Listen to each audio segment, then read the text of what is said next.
Y'all, thank you all for coming to our intro to JavaScript development meeting. So announcements next week, we're going to have a guest speaker, but that's been postponed to next week. So I guess, I mean, not next week, next semester, yeah, in the spring, whatever. So yeah, okay. So today we're going to talk about like JavaScript, promises, Node.js, and TypeScript. Hold on, let me just pull up my notes. Yeah, good stuff. We'll try to make it fast-paced. So what is JavaScript? JavaScript is a dynamic, weakly typed, interpreted, single-threaded language. It's really great. So JavaScript, it was created in like the 90s for like Netscape Navigator, which was like one of the first browsers. It was basically early Firefox.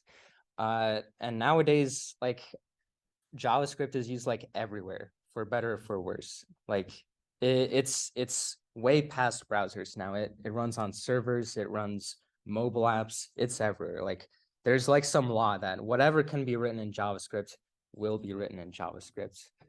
Like, yeah, it's really true. Yeah, so we'll start out like really basic and then we'll quickly ramp things up. So there's 5 basic primitive types in JavaScript. Okay, string, y'all know it. Okay, what? Some good examples. Okay, all right, yeah. So in JavaScript, you can use either double quotes or single quotes. It doesn't matter. It's for strings. So you use let if you're going to change that variable, and if you don't want to be able to change it, then you would use const.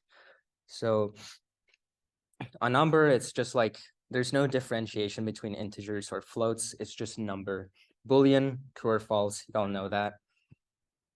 Null, it's just like it's basically the same as null in Java. It's almost like a fancy 0. Undefined is like extra null. It's like if you don't even like assign a value at all. Like if you say let Obama's last name and then you try to console print it, then it's not going to be able to console print anything. It's just going to be undefined.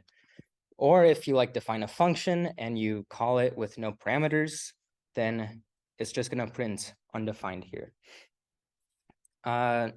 Functions. So this is how you define a function in JavaScript. It's pretty similar to how functions look in Java. But you could have a different notation for it. Like this is a traditional function, or you could have an arrow function that's written like this. So you do const add, and it's called an arrow function because of this. So this is still the name of the function. You still call it exactly the same. There's just a few situations where you would want to use an arrow function. Specifically, maybe for like lambda functions, like nameless functions. You can just define them on the fly and pass them as parameters to other functions. And arrow functions return value by default. So yeah, this is like just a shorthand. You don't need the open brackets and the return. Yeah. And also functions are data in JavaScript. You can pass them as values. You can pass them as parameters to other functions. You can assign them as values to object properties. And this is really what makes JavaScript as dynamic as it is. Like I know in React, like you're always passing functions to other functions. Like you'll be passing in like change handlers. Like you'll define like a function, like if like you could have like a text field that just says like Saul Goodman, and you define a function like if it changes, then this is what it should do, and you just pass the onChange handler. All right, so don't want to go too quickly there, but does anyone have any questions before Ranger comes up and makes it really hard? Okay, cool. All right. Let me check on the Zoom real quick. Okay, we're good. promises, asynchronous, callbacks, all that kind of stuff. Yeah. So first I'm going to start with callbacks. That's kind of the most straightforward thing in my head. So as Eric said, functions in JavaScript can be passed around like in parameter, like as parameters. They're just objects. Functions are objects. They're first class objects. They can be passed around. So one use for this is a callback. Basically, you can pass in a function to another function, and then when the first function is done executing, it will call the function that was passed in. So in this example, do homework takes in a callback, which is a function. And then when it's done doing its work, it's going to call the callback. And here's how you can use that. So the callback is going to be this function, log homework finished. Just say homework is done. So when I call this do homework function, the callback function is log homework finished. So basically, do homework is called. It runs console.log doing my homework, and then it calls the callback, which was this function, then says homework finished. Any questions on that? Cool. So yeah, basically, if you want to call something once the function is finished executing, in certain situations, you want to do it like this with a callback, when you want to wait for a function to be done first. So here's a more common way to see it. You'll have something that takes a while. And that's probably going to be something asynchronous, but I'll get on that later. But something that takes a long time, then you want to have a callback after that, so you don't have to kind of wait for that execution to happen and like block the rest of the code. And so you can pass in the callback function as an arrow function to make it more concise and maybe readable, depending, like if you don't want to define a whole other function and pass it in, like in this example, you define the function and pass in the function name. You can just define the whole function as in the parameter, which is nice. So you don't want to use callbacks in certain cases. This example, you would call it callback hell. It's just a callback in a callback in a callback in a callback all the way down. And it can get way like more messy than this. Like if there's more parameters in each function, or if there's like, if you have to catch errors or something like that. Yeah, it can get really bad. And also, as I mentioned before, callbacks, the way that we're talking about it, at least, they're synchronous. So when you call a function, it will do all this stuff. It will do something that takes a long time, and then it will call the callback. But you don't want to do it exactly like this, because right now, for example, if you call first right here, it will execute this and it will modify the data, which could take a very long time, and then it will call the callback function. So right now it's blocking. You won't see this console.log after until after everything is done, which could take a very long time. So the solution to callback hell and to this blocking thing, asynchronous. So I have a kind of similar example with homework. So you're doing your homework and you're looking up the answer, right? So you're fetching the answer on solutionfinder.org/amongus. And ignore that this isn't actually exactly how fetch would work, but just bear with me for a moment. So your solution, you just wait for fetch to finish, and then you return the solution, okay? I'm going to go into depth on exactly how this is working, but for now, just know that await, it's waiting for the reply when you query this, this link, and then it will put the result in solution and then return it. But the thing about these asynchronous functions is they're not blocking. So when you call main right here, since it's asynchronous, it will simply start the function, but it won't wait for the whole function to execute before moving on. So calling main here, it will first like try to do everything synchronously, but once it finds something that would be like blocking or that you await, then it just moves on in a different order. The order is kind of fluid here. You don't necessarily know exactly when something will execute, but so when you call main, it will run let solution equal await do homework. Then you'll see this console log, it will do homework. Then it encounters this line, which it has to query the internet, takes a while. It's not going to do that right away. So the next thing you'll see is this console.log after, and then eventually this fetch will finish, it will return the solution, and then code will continue executing inside here.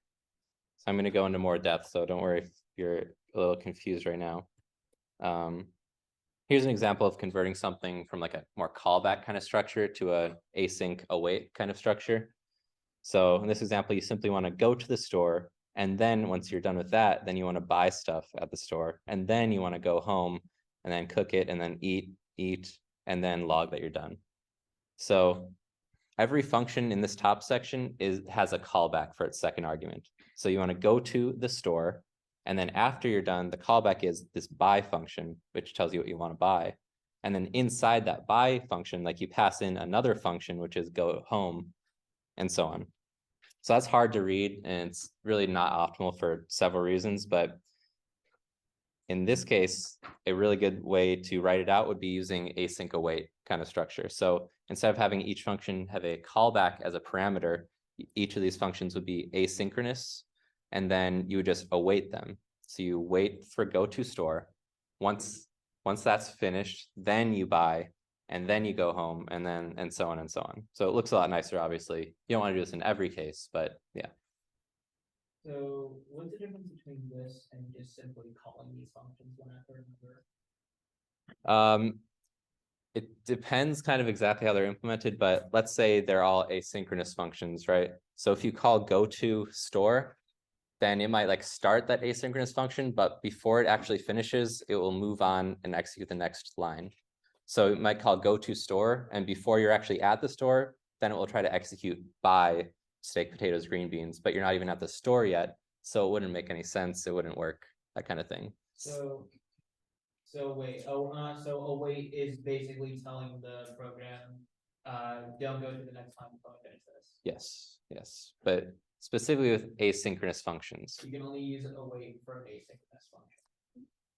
Yes, I'll say that, but I'm going to get into a little more detail on how that works, but yes. Okay. Yes. Any other questions on that? Okay. So I'm going to do a code demo to try to like play around with it. You're free to, if you want, join and just mess around with it yourself. I think it's the best way to learn. Oh, no, you're probably on your computer. It's going to be coding, so it'll look like this. If anyone wants to join, I'll wait, but otherwise. Okay.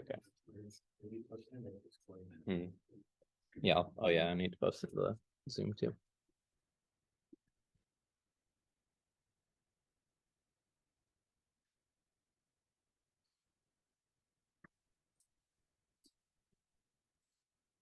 Okay, I'm going to post it in the discussion.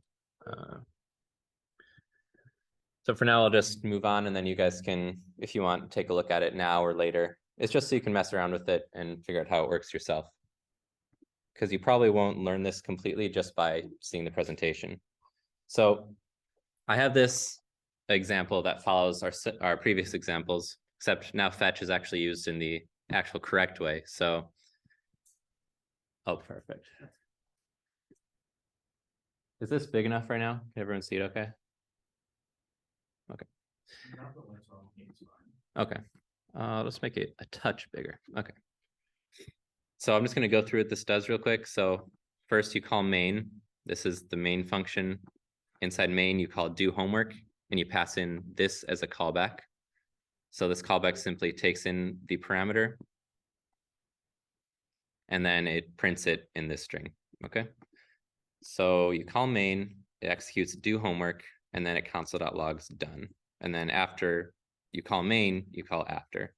So I'm going to try to go through why exactly is it printing in the order that it is, so that we understand what's going on. And then I'll convert this to use async and see what's different. Okay, so first you call main, and then it calls do homework. And then it calls console.log doing homework. So you see that first, that's pretty straightforward.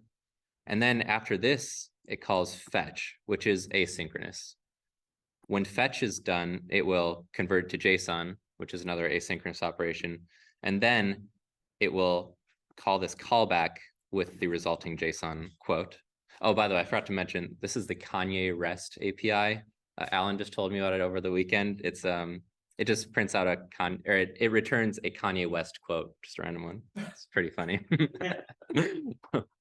So yeah, you get the quote, and then you call the callback function with the Kanye West quote.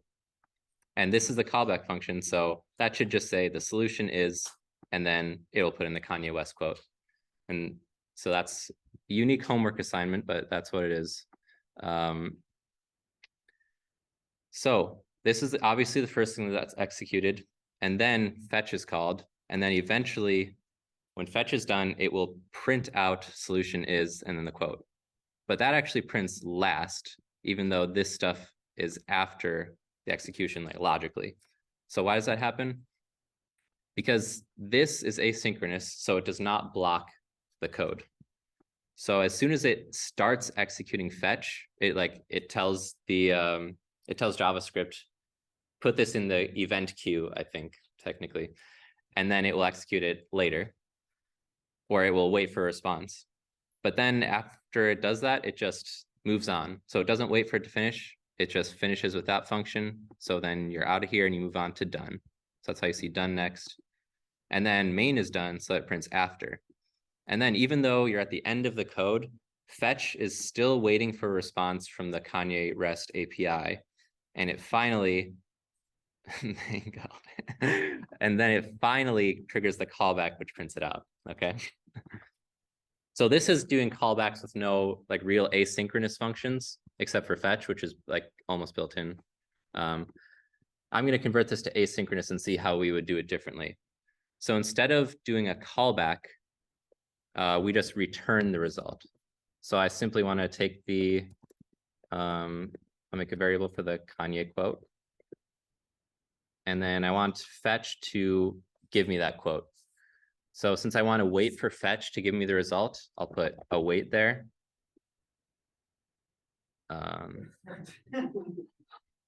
No way.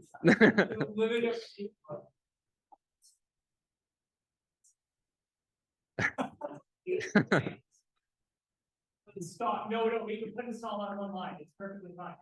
I'm just gonna copy that just in case something happens. That was weird. I'm just gonna keep going. So, okay, I already did that. So the Kanye quote. What? Okay. Dang, I wrote this code like 3 times when I was preparing for this meeting, and I didn't get this before.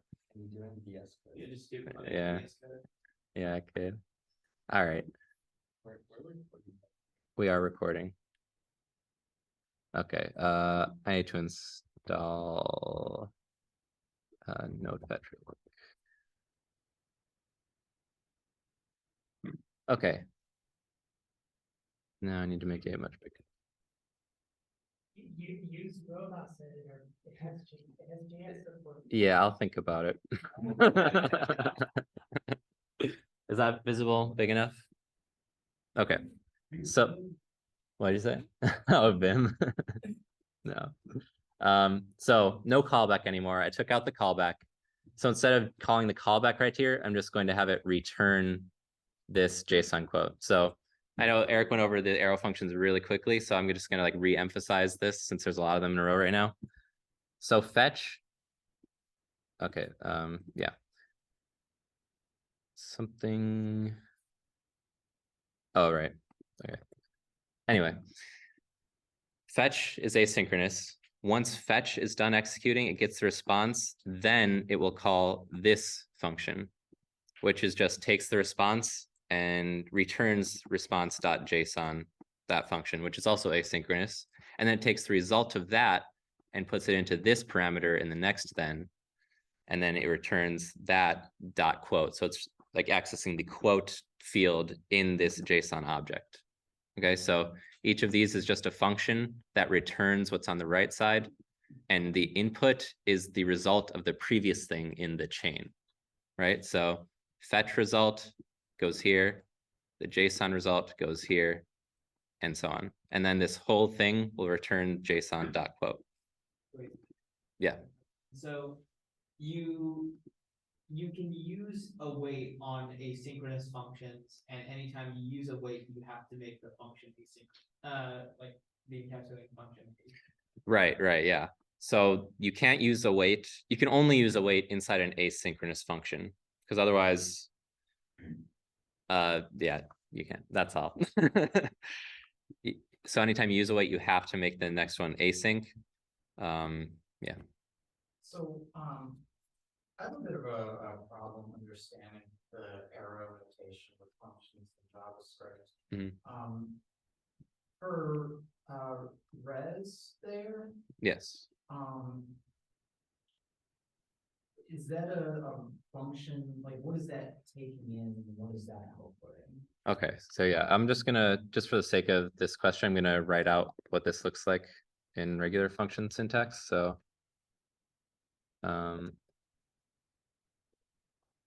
So inside here is simply this function, right? Okay.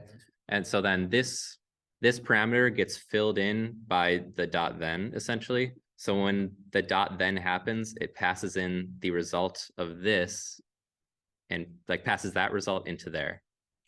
Now you can call this like whatever you want. It just whatever the first parameter is, that's what it's going to pass in this result into there, just because that's what dot then does.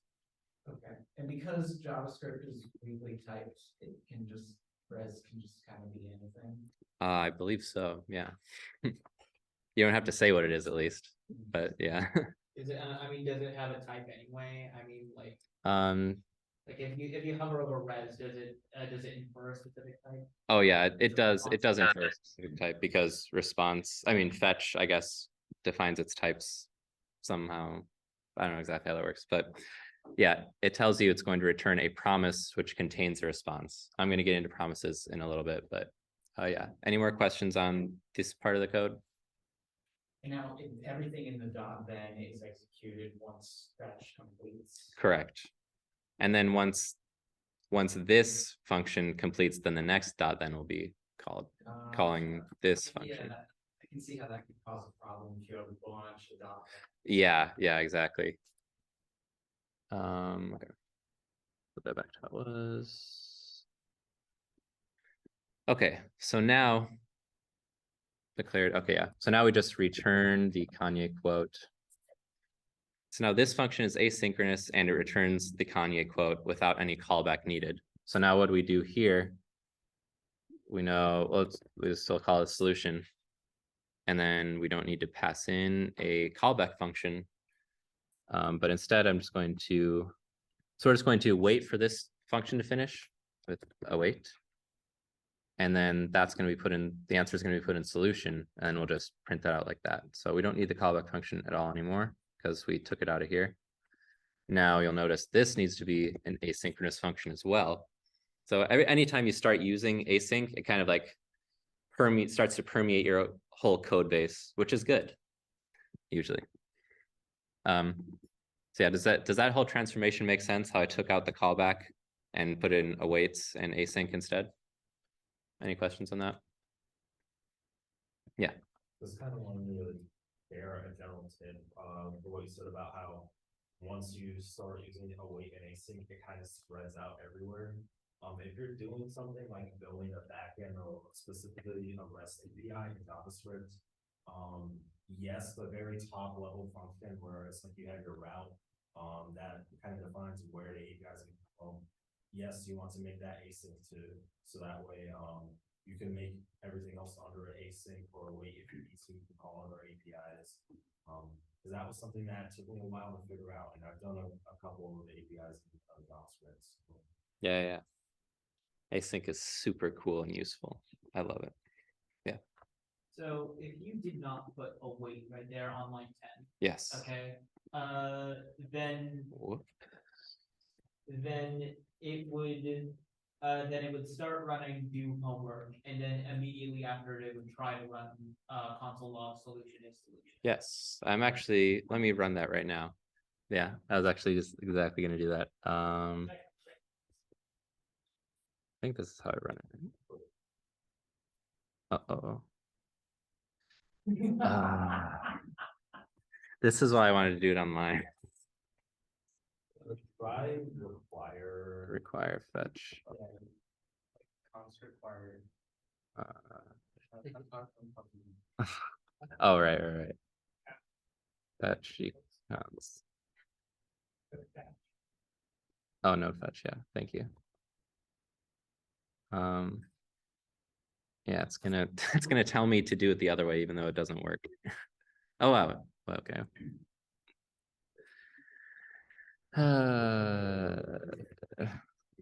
No, we're not doing. All right. Just copy and paste it back in the browser because I don't want to deal with that right now. So here's what happens when we just run that code. So we didn't await this. So we don't know exactly what like the quote is because we didn't wait for it. But what it did tell us is the solution is an object of a promise.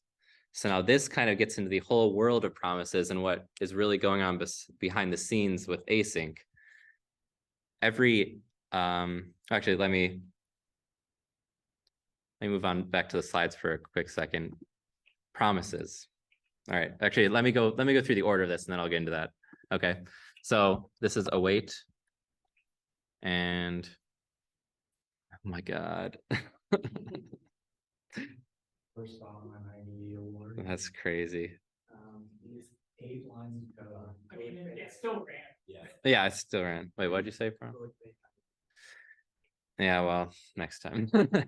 Okay, so let's look at the order now. So it still ran doing homework first, just because main do homework and then this.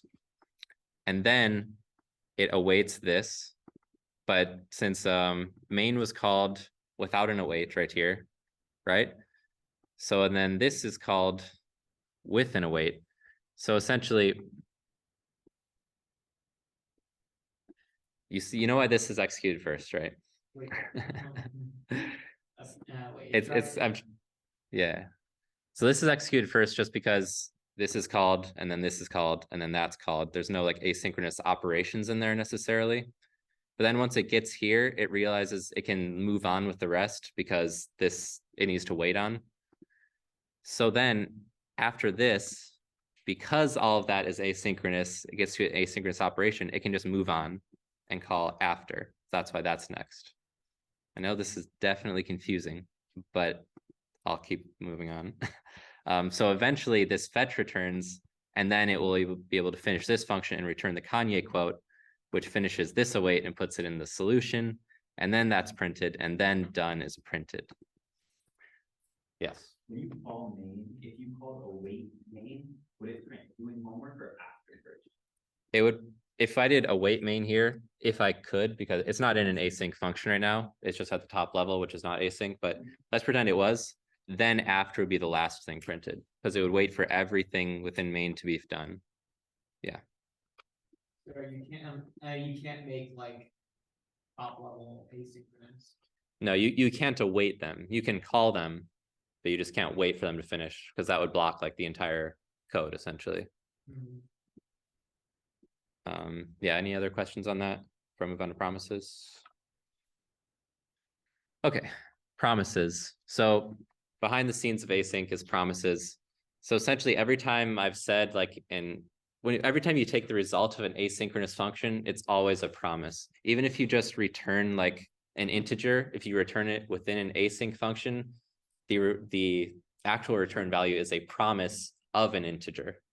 So a promise is just it represents the eventual completion or failure of an asynchronous operation and its resulting value. So essentially it's just a result object. If you were here for Blake's presentation last week, this might sound familiar, especially when you get to here. It contains the result eventually. So there's a lot of ways you can use promises. One of them is the .then chaining, like I talked before.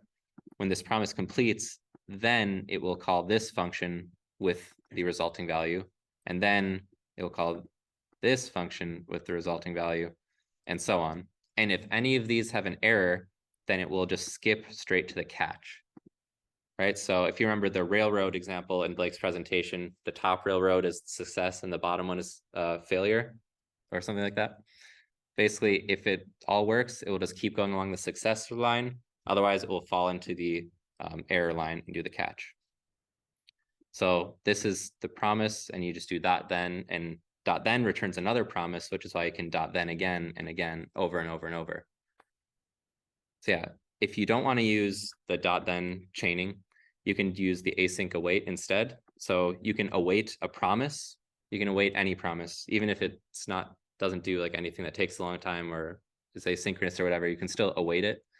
So you just wait for this fetch to finish, and then you store that in this variable. And then you can wait for the JSON to finish, and then wait for, well, you don't need to wait for the stringify because it's synchronous, but then you put that there and so on. And So- yeah, So res right there is a, right below the try, that is a promise. That's a promise for a response. res is actually the response itself. Okay, If I well- took away this await, then res would be the response. Okay, so what is, so what's await doing in this case? What's it await doing with a promise? Await is getting the result value of the promise once it completes, essentially. So you have the promise, which contains an eventual answer. When that answer is eventually gotten to, then it's output with the await. Like what if, so is that if like the promise is like successful or if it Yeah, fails? if it's successful, then awaiting, when you await a promise, when it's successful, it will return like a return value. Okay, yeah. okay, well, what if it's not successful? Then in this example, it would, the try block would catch it, the try catch block, and then it would go straight to here. But if Okay. you don't have the try catch block, then I guess it depends, but it'll probably just throw an error or something along those lines. I mean, would you, I mean, do you sometimes have promises that just are always successful? Possibly. I don't know. I don't know about always, but yeah, theoretically, yeah, I think you can just write a promise that never fails. Not to say that something can't make it fail, but I don't know. We'll actually get into creating promises in a moment, so you'll be able to see how that works. This is like a, yes. Yeah, it's really confusing. It's really confusing. Okay, so does everyone get what's on this slide?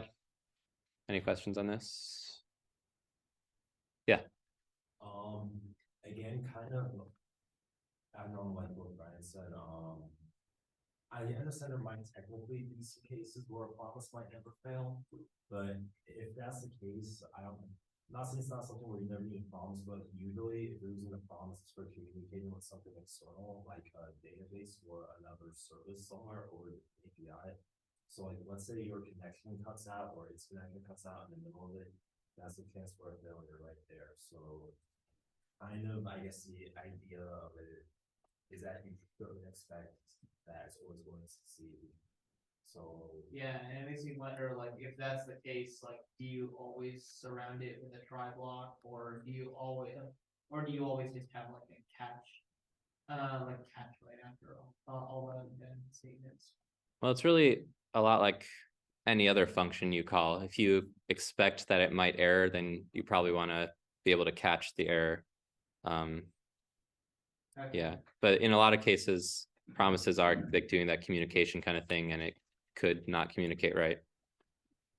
These two do the exact same thing, right? Yes, Okay. I believe so. That's what I intended when I wrote this, at least. Okay. And the other thing is like, if you're in a front-end application, you're writing like an API request, you need to handle the case where the API request fails, either for network reasons, or you just get a bad response back, right? So it's like a status 400 or something. Right. So, and then that should eventually go into being displayed somehow to the user. So it's like, you should be handling that type of case anyway, it's just the mechanism of how you handle that varies.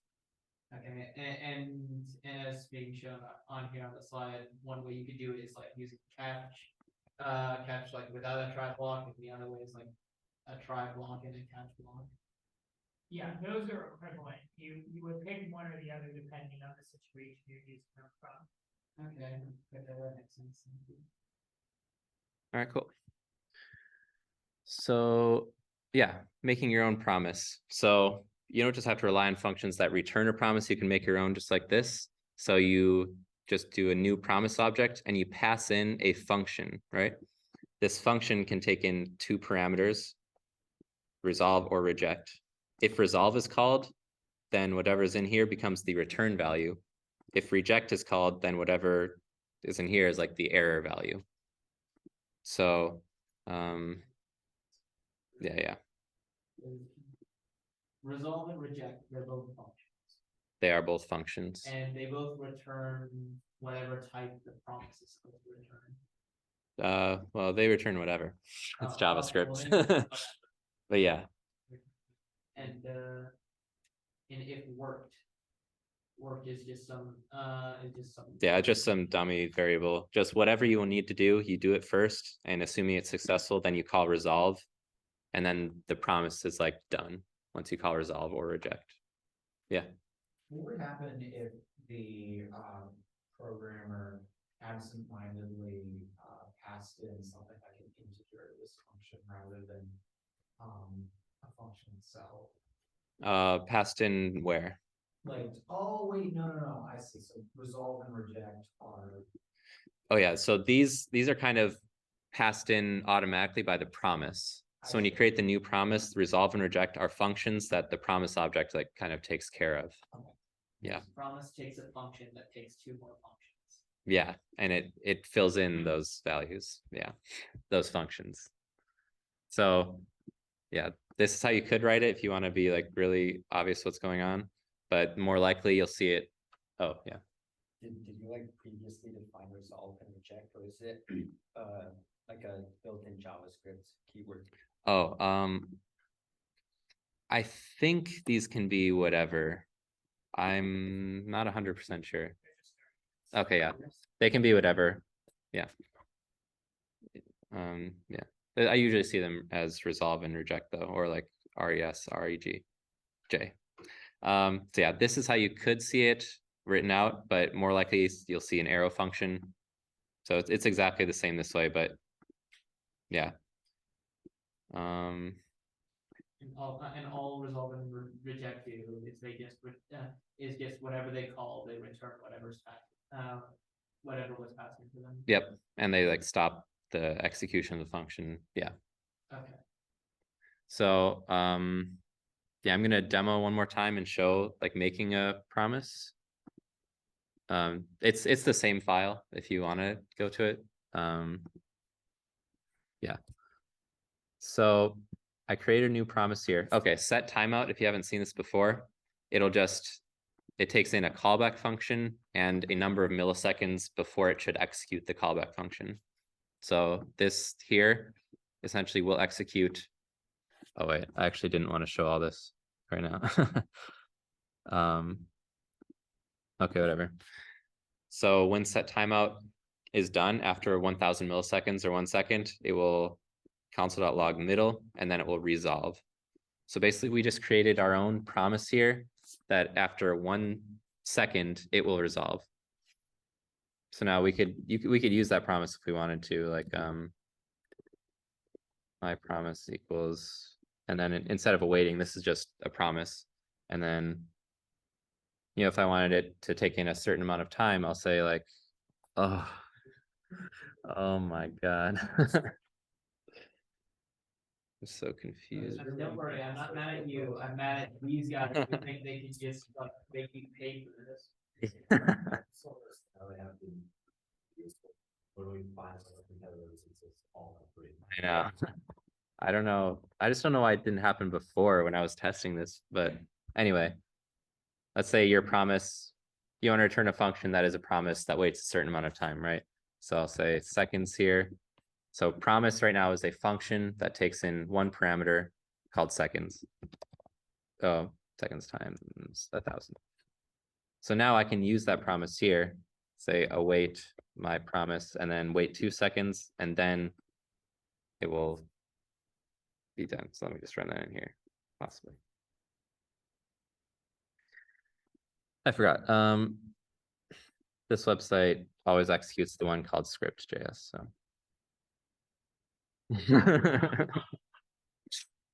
yeah. So it's still, did I do it the wrong way? Oh my God.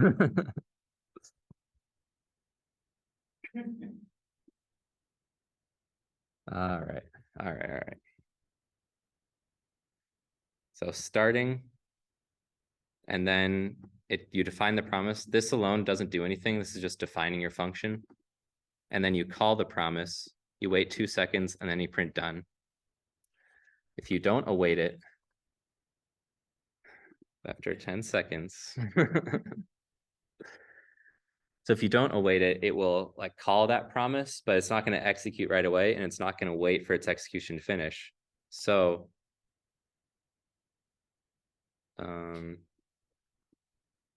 yeah, so done is actually comes out before middle does. Yeah.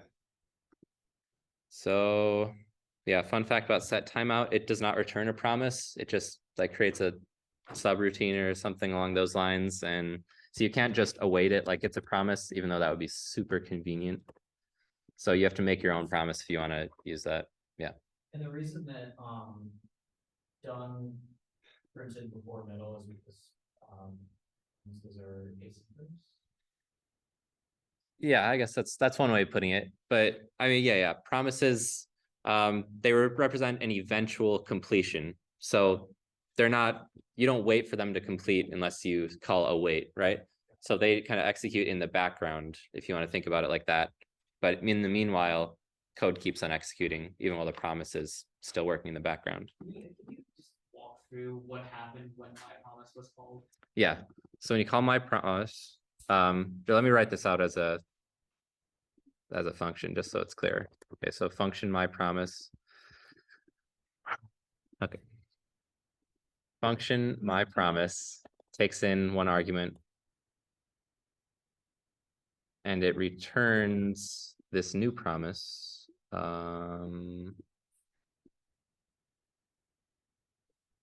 Okay. It returns this promise, right? So when you call my promise, it will call this function. This function returns a promise that will resolve after seconds times 1000 milliseconds. So after, if you put 2 in here, it will return after 2000 seconds. It will call this function and then resolve. Wait, so this is an example of a promise that never fails. I would say so, unless set timeout can fail. But I don't think it can though. Now, the fact that you put await my promise, that means that it's actually going to return whatever the promise, whatever resolve returns. Yeah. Which is nothing. Right. Okay. If you just put my promise without the await, then it would actually just return the promise object. Either way, my promise returns a promise. If you await it, then it kind of it awaits for this promise. So this is always a promise, but if you await it, then it can resolve to like its resulting value. So let result equal that. So this is always a promise. If you do it like this, then result is a promise.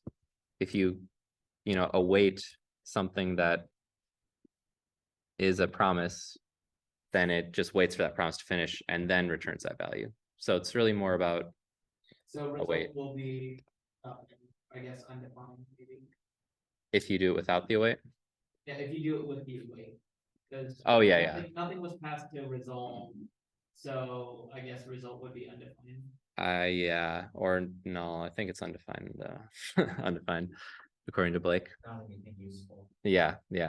So yeah, what await really does is just it will not continue executing the future lines until this completes, and it will also return the value that is resolved. Yeah. I just have a scope question. If you were to throw like the my promise, the global scope, would that change anything or no? I don't think so. Okay. Let me just make sure.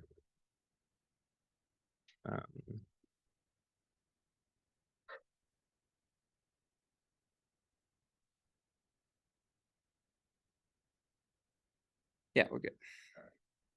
Yeah, the only reason it wasn't in the global scope to begin with is because I had it written as an arrow function, which That you couldn't put global scope. Yeah, because it's like Well, no, you could have. with the implementation. I mean, technically, it's just a variable at a outside scope.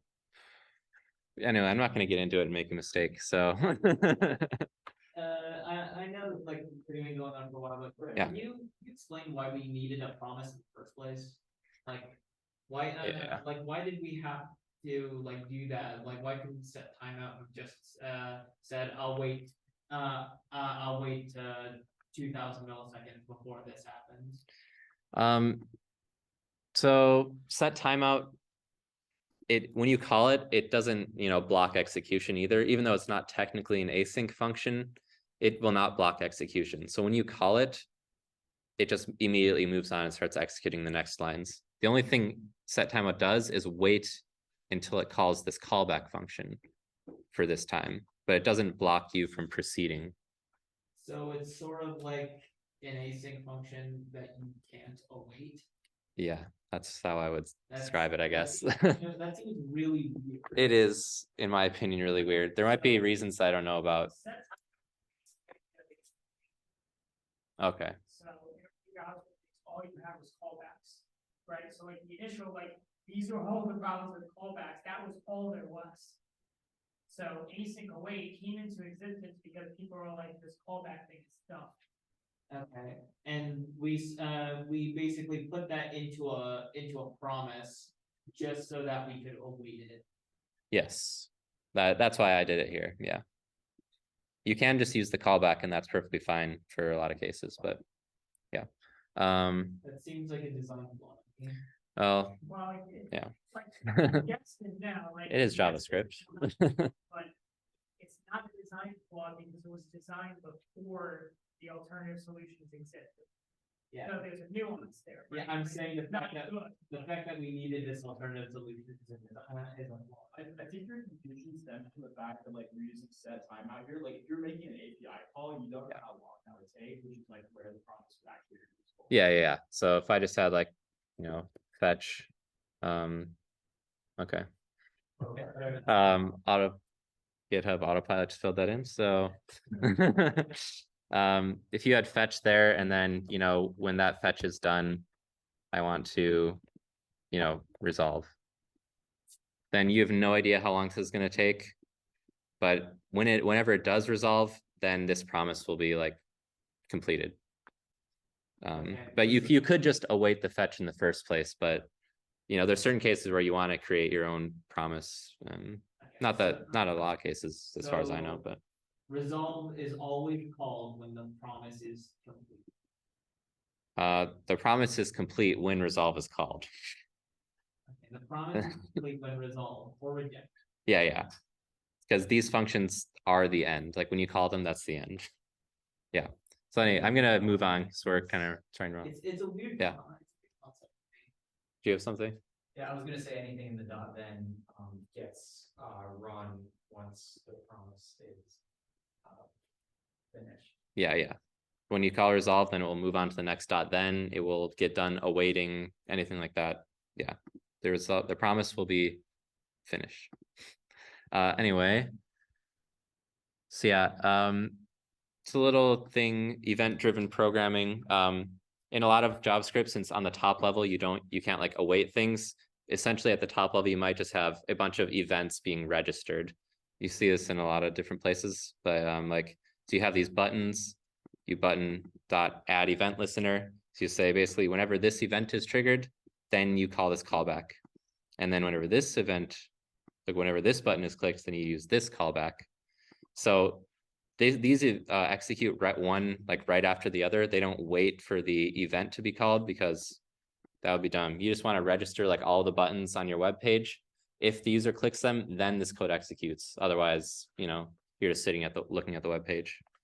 So yeah, I'm gonna node asynchronous event-driven JavaScript runtime. Basically, a way to run JavaScript. Like previously, JavaScript was only run like in the browser.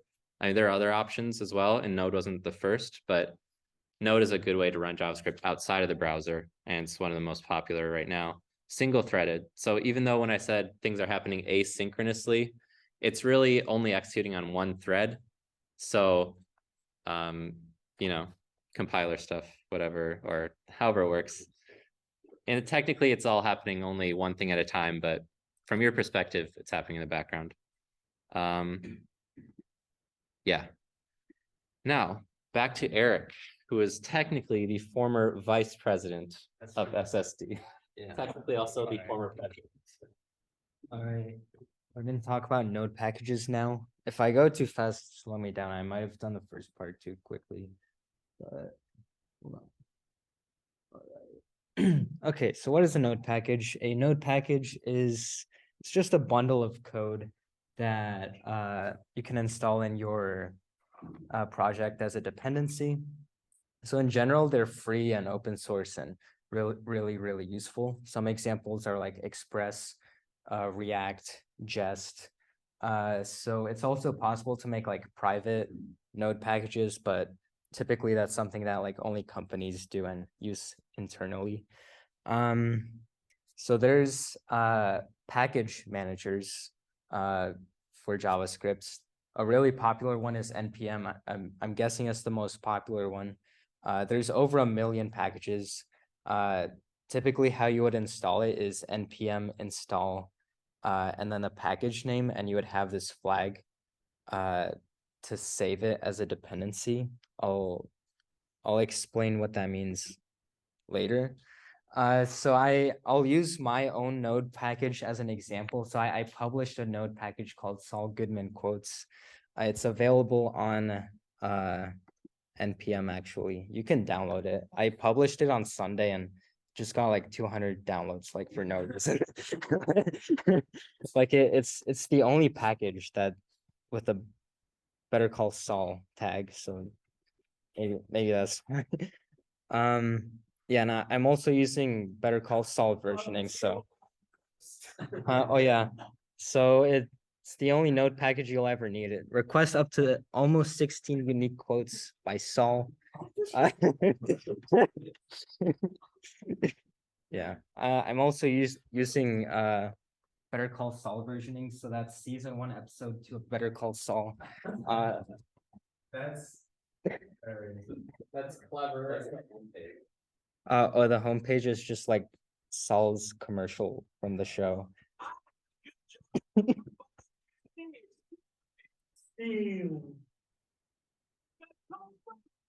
Yeah, that's the thing.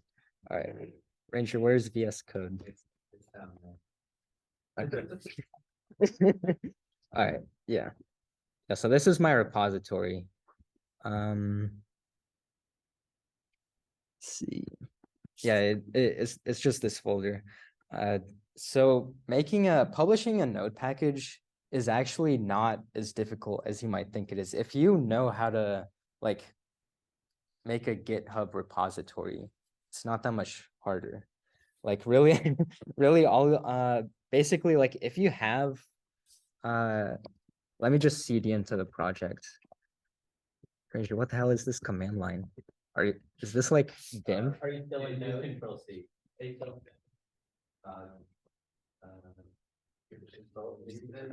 Okay, I'm just gonna open a new thing. Oh, we didn't need that. Okay, yeah, so I'm just gonna cd into the Saul Goodman quotes. So basically, if you already have a JavaScript project, you can turn it into a package by doing npm init. No, npm init. Well, it's already a package, so running npm init doesn't work. But if you were to run npm init, it would basically walk you through the process of making the package.json. So it'll ask you like, what do you want to name your package? Like, what is the description? So the package.json is basically all like the metadata of your package. So it has any dependencies, and my repository doesn't have any dependencies because it is that lightweight. So it actually is open source. So if you find any bugs somehow, you can open an issue. I'll just show the implementation. This is the whole thing. It's like an array of strings, and it returns a random string using JavaScript's built-in random method. So it's like not even a REST API. It just downloads like quotes onto your computer. Yeah. So yeah. So if I were to download a package like React, I would do it with npm init npm I is just short for install React. And then to save it as a dependency, I would do dash dash save. Let's see. Yeah. And so it should have added React as a dependency here. Yeah, it added React as a dependency. I mean, I'm not actually going to use it. It's just an example. I mean, what is the purpose of adding it as a dependency other than I'm just like why can't I just add it? So if someone else downloads your repository from GitHub, then all they need to do is open the command line and type in npm I, and like, so then Node will look at all of the dependencies and download all of them. So it can do it all in just one line. So you won't need to do it like manually. Otherwise, if you don't have this package.json, you would have to do like npm I React, npm I, and then so on for everything that your project has to use. Yeah. I think one thing to add on layer is big problem is that the dependencies have dependencies, and those dependencies have dependencies, and it goes on and on. That's why if you ever look at a package log file, like in a real size project, you like something like I've seen 50,000 lines.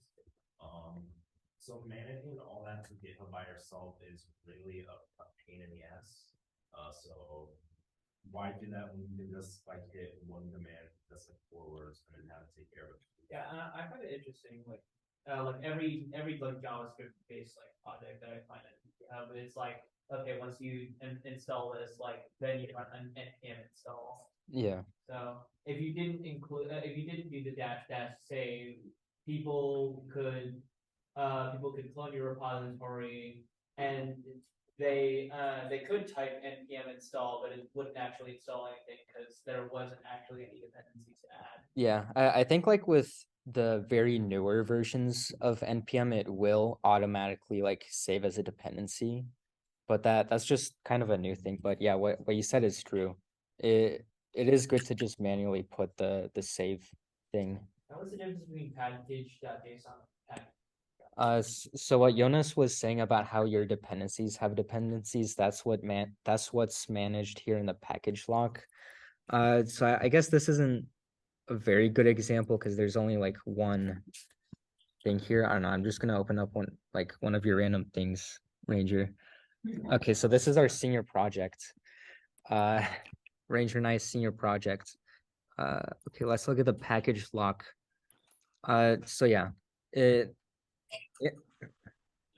yeah, it's literally like tens of thousands of lines. So you'll see that like your dependencies have dependencies, and it'll just get like super nested because each dependency will have like its own list that it needs to manage. Oh yeah, I don't know if we're gonna get to this later on, but also it's like really important. When you're using this with Git, you put the node modules folder in your Git ignore, because node modules is where all the actual code of your dependencies are stored, and if you accidentally commit that, and hundreds of I noticed that when I tried to sample the project using Beat, it actually came with a Git file with that already in it. So Yeah, like my senior project is like 600 megabytes. The vast majority of that is probably like node modules. So yeah, you do have to put it in your git ignore. so package lock is basically like taking that dependency tree and like flattening it into like one file or something. Is that one way of putting it? That's a way of thinking it. Yeah, just make sure that there's no conflicts. Like if you have one dependency that's like, oh, I need React 16, and another dependency that's like, I need React 14, then npm is going to be like, there's an issue, like you need to fix this, like upgrade a package or like downgrade another package. How much for you to put the install package and dependency producing project? That's what I want to do. That'd Yeah. be so easy. It's all the other BS. Yeah, it'll fit perfectly in. It's like the joke. Yeah. All right, I'm gonna try to get moving quickly because this meeting has been going on longer than I thought. But yeah, Slides left for this presentation. yeah. Oh yeah, that's true. I mean, we could technically make like a part.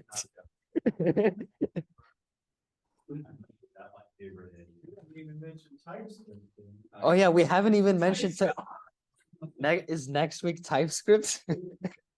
I'd like to take a motion to table meeting slides for next week's meeting. Okay, Is the rest of the meeting actually long enough?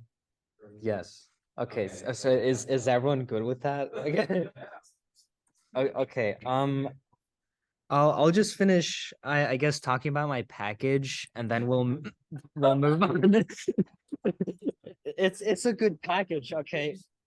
It's a good fucking package. Like so believe me when I say this is open source. Please contribute to it. Okay? Like Everyone did sure No, we didn't. I'm going to afford this, so it goes down. So bad. I made some pasta skis. Yeah. It's gains after buying back there. Oh, did someone online have something to say? Click on somewhere and press escape. Okay. I don't know if that was like intentional. Okay. Max, I'm gonna if you huh? What are we gonna do next week? I don't know. We were just gonna wing it like we always do. That's what we do every week. Like yeah. Storage for our guest speaker for next week canceled like really yesterday. Right. And I basically wrote a fine for workshop on debugging. But since this is gone over, we're probably just gonna do this instead. The debug workshop, I was actually gonna demonstrate like a node debugger, which kind of ties into this directly. But we can do that at some other time. Yeah, we'll do that. Guest speaker in Eric's presentation. Yeah, we'll do like a debugging workshop like after Thanksgiving, and next week will be like TypeScript. But yeah, so it's actually not hard. Like if you know how to if you've worked with NPM and you've worked with GitHub, like publishing a node package is like dummy easy. Like you just follow like a tutorial and you make like an npm rc, so you just specify like a username, I don't know, like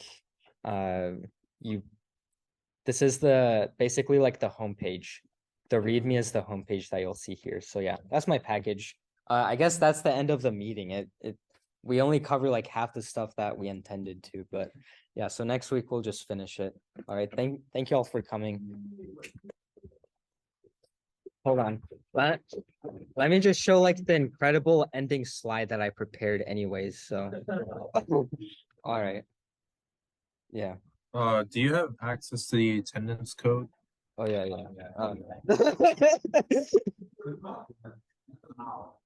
What is that?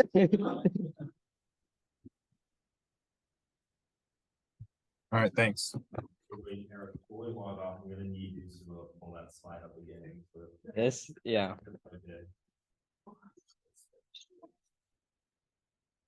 Oh yeah, hold on. I forgot. I need to play the outro. So I prepared an outro. All right, guys. Okay, guys. So if anyone has any questions, I don't even give a fuck. Just like contribute to my fucking node package, okay? Thank you